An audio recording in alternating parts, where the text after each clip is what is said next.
I haven't done this in a long time, which is going to be the prydwen tier list for Star Rail, and especially with Feixiao coming out, we're going to see what they've been changing when it comes to Feixiao's rating, which I kind of already see right there, and then all the other characters that we've been looking at. And other than that, let's get straight into the video. Make sure you like, comment, sub, all the different type of stuff, and let me know how you're liking Feixiao, because man, she's such a strong character. But let's go ahead and start looking at tier 0 and what we've been changing. And wow, we actually have a lot of tier 0 additions that I did not expect. I'm not gonna lie to you. First of all, of course, we're seeing that Feixiao is in tier 0. 100% makes sense for all thoughts and purposes. She's by far one of the stronger characters in the game, right there to being an equal with Acheron, just because we have been seeing that, you know, these energy list characters for DPSs are kind of the main game right now for Star Rail, because they effectively enable a whole archetype around them, whether it be for Acheron is a full-on nihility team. Acheron is able to basically be buffed and get higher value as time goes by permanently, just because of, if you can do debuffs, you're technically a teammate for Acheron, which is a pretty big thing for her. You don't really got to wait for specified support. Same thing with Feixiao. If you're able to do really quick attacks, whether you have a lot of speed, whether you have advanced forward, whether you are a follow-up attack character, you are able to do some nasty things with Feixiao. And especially because her quality of life when it comes to her ultimate, where you can stack it twice without having to waste one of the ultimates, is a pretty big thing for her as well, allowing her to use it whenever she wants and not necessarily have to force it every single time her ultimate comes up, which I think is a really good thing. Other than that, Feixiao has been such a great character in regards to what she's able to do. She's a really good character, not only alone on the follow-up attack team, for any other type of team. Apparently there's a break Feixiao as well around, and I think that's really cool to see. So overall, yes, Feixiao definitely deserves a tier 0 spot without a doubt. And I also not gonna lie, was gonna bring this up at one point. I thought it was right about time for Robin to be tier 0. Especially all this time looking at how we've been putting her with Sparkle, we've been putting her with HMC. It didn't feel right having Robin by herself, especially with how strong she is. As you may know from the PvP tournament itself, you know, Robin and REHOO are technically super supports. I would like to classify them as that, just because they're so strong in this game that, with PvP in mind, I guess you could say, because it shows how valuable a character can be, these characters are a must pick or a must ban. And overall in general gameplay, these are the guys scoring you the most low cycles in this game. Sparkle sadly hasn't had a lot of love, just because there hasn't been many hyper carry situations that kind of incentivize you to use her. HMC is really good, but only good for break and break itself, while REHOO, universal support, absolutely god tier on the break team for what she's worth. And then same thing for Robin, universal support, but it's absolutely god tier on the follow-up team, which is a pretty cool thing to see, and I really like that that's the case. So overall, Robin does deserve the tier 0 spot. I 100% agree for the most part. It's a really good spot for her, just because she is definitely stronger than those two down there. And overall, she's probably one of the stronger 0 cyclers in the game, or those who are able to enable a 0 cycle, just because of her action advance, which is pretty strong. And especially how the follow-up archetype is getting built up non-stop.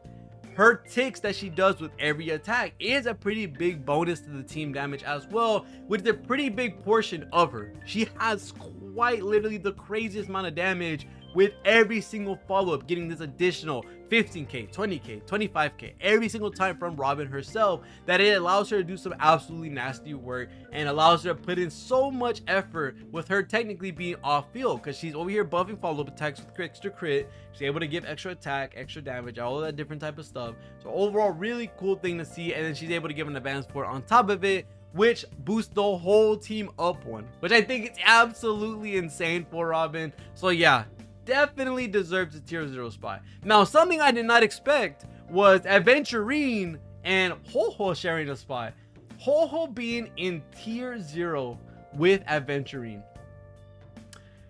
Aventurine, of course, we know is tier 0 because he's quite literally the god mode sustain of the game. He allows a team to basically never die with a certain team. He's able to provide his own damage. He has debuffs. He has all the different type of aspects to a sustain that make him a well-rounded one. He keeps you alive. He does it off field. He's able to have effect threads. He's able to apply it by himself. He doesn't need to use skill points. He does damage. I don't even know how many things I re-explained, but yes, he does everything as a sustain would want, and even more than just a sustain, because he's actually able to do damage, which is a pretty big thing. Not only that, he able to have follow-up. I just slurred my words like crazy. He has the ability to do follow-up, which allows him to be in synergy with a bunch of different characters like Topaz, like Feixiao, all these other characters which help out a lot with follow-up attacks, Robin as well. So we know why Aventurine is here. Ho-Ho, for the most part, I can understand why she's here. I don't think realistically she's still there with Aventurine, because Aventurine is the god mode sustain. He's able to do everything as a sustain would, and even more. Ho-Ho, I think they're putting her here for tier 0, and let me not be wrong, is because of how valuable her energy buff is, how valuable her attack buff is, how valuable her off-field cleansing is, off-field healing. Overall, really S tier material type of aspects a sustain would want. But realistically, just because she is able to do a crap ton of stuff, and I know the energy thing is a huge thing for the team for the most part, I don't know about putting her in tier 0, only because you can't die with Aventurine. You can't die with Ho-Ho, although hard. You technically cannot die with Aventurine, and Aventurine can act as a DPS. So I think supportive wise, Ho-Ho does make sense for tier 0. Overall sustain wise, maybe Aventurine goes by himself, but I would like to see real quick why Ho-Ho happens. Ho has been the go-to sustain for many team compositions, which is really true. Thanks to her energy regeneration, her cleanses, attack boost for a while now. Because of this, we had her on our radar as a candidate to join Aventurine in tier 0 for a while now. This release of Young Lee tipped the scales for Ho-Ho, so that makes a lot of sense. Because of Young Lee's release, they actually did give Ho-Ho an extra tier boost. So with the teams that are happening right now that are so energy heavy, I can understand why Ho-Ho is in tier 0 right now. But I do think as soon as we get our next sustain, which is Linksha, maybe not. I think Linksha might actually be 0.5, just because Ho-Ho's energy is just really that good. So I can see it. I can see why she's in tier 0. Do I think she needs to be there with Aventurine? For now, I'll be fine with that. I think as soon as we get another DPS sustain, because I think DPS sustains are just absolutely cracked out, then she gets bumped down. But because, yes, the addition of Young Lee, who I actually did forget, came out, she gave him another team. Pretty good thing for all thoughts and purposes, which is a really nice thing to see. So yes, Ho-Ho being tier 0, I'll agree with that for now. Yes, Young Lee in 0.5. I 100% did not agree with her being in tier 1, just because Young Lee is absolutely strong in this game. Really good, especially when you put her on the right side of MLC. She's able to perform to astronomical numbers. She can do so much damage. She's able to provide basically her own sustain. She's the new Blade basically in this game, and I think that's a really cool thing. I genuinely agree with this 100% with putting Young Lee in 0.5. She's just so good right now on both sides of MOC, whether it be Aventurine, whether it be Kafka. She has CC resist, she has the ability to attack back, has a lot of to be able to stack her energy over, which is overall really good quality of life. Just a really nice character. So yes, 0.5 perfect. I did at one point say I don't know if Jing Liu and Inhibitor Lune were worth being under ratio after the last PvP. I 100% take that statement back. 100% ratios over them. Using Jing Liu and also Don Hung over the ratio, they felt worlds apart, especially when you're not giving them their absolute best teams. Ratio's able to outperform. So I 100% think this is a good move down from the last tier list. Topaz being moved up is inevitable just because of how much follow-up has been buffed. Realistically, Topaz and Numbier is going to be the absolute value of it when it comes to follow-ups getting raised up. Is most likely Topaz is going to rise up with them because she's just that strong and that integral to the team alongside Buho. So I can 100% agree with this, as she's doing her DPS, she's doing support, which is a really good thing for her to have. And then overall, nothing else in 0.5. Clara moved up. For this MOC, I can see it. I don't know about being above Stella. I'm not gonna lie, I don't know about being above Stella. If I'm not wrong, Stella is still able to 0 cycle every MOC up to date. I don't know exactly how this is scored with Stella realistically, because I've seen some really crazy things happen with her, and she's able to 0 cycle a lot of these stages without a doubt. So I don't know. I'm gonna have to leave this alone because I don't personally play Stella, but I see a lot of other people play Stella. But Clara herself, she's probably good right now for this MLC. Realistically, as a general gameplay standpoint, I don't think she's above Stella though, but we'll just have to leave it right there. Especially, I don't know about the value comparison of Inhibitor Lune and Jing Liu with Clara, so we'll have to leave it at that. Dot with Kafka and Black Swan sadly makes a lot of sense. Kafka and Swan really haven't got a lot of playtime. Swan is able to be a support for other teams, which is a pretty cool thing.